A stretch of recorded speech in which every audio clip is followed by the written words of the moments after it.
Therefore we also, since we are surrounded by so great a cloud of witnesses, let us lay aside every weight, and the sin which so easily ensnares us, and let us run with endurance the race that is set before us, looking unto Jesus, the author and finisher of our faith, who for the joy that was set before him endured the cross, despising the shame, and has sat down at the right hand of the throne of God.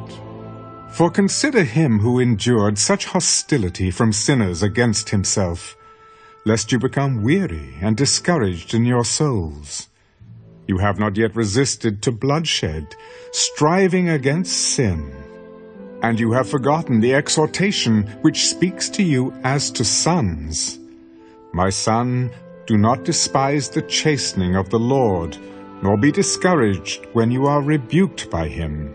For whom the Lord loves, he chastens, and scourges every son whom he receives. If you endure chastening, God deals with you as with sons. For what son is there whom a father does not chasten?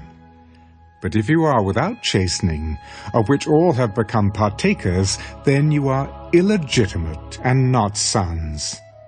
Furthermore, we have had human fathers who corrected us, and we paid them respect. Shall we not much more readily be in subjection to the Father of spirits, and live? For they indeed for a few days chasten us, as seemed best to them, but he for our profit, that we may be partakers of his holiness. Now no chastening seems to be joyful for the present, but painful. Nevertheless, afterward it yields the peaceable fruit of righteousness to those who have been trained by it. Therefore strengthen the hands which hang down, and the feeble knees, and make straight paths for your feet, so that what is lame may not be dislocated, but rather be healed. Pursue peace with all people, and holiness, without which no one will see the Lord, looking carefully lest anyone fall short of the grace of God, lest any root of bitterness springing up cause trouble, and by this many become defiled. Lest there be any fornicator or profane person like Esau, who for one morsel of food sold his birthright. For you know that afterward, when he wanted to inherit the blessing, he was rejected, for he found no place for repentance, though he sought it diligently with tears.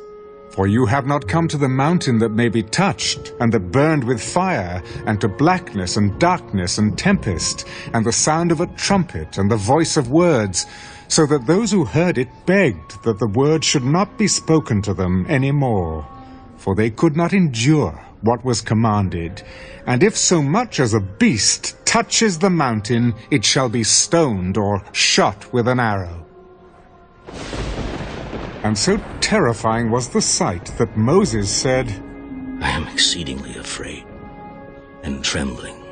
But you have come to Mount Zion, and to the city of the living God, the heavenly Jerusalem, to an innumerable company of angels, to the general assembly and church of the firstborn who are registered in heaven, to God, the judge of all, to the spirits of just men made perfect, to Jesus, the mediator of the new covenant, and to the blood of sprinkling that speaks better things than that of Abel.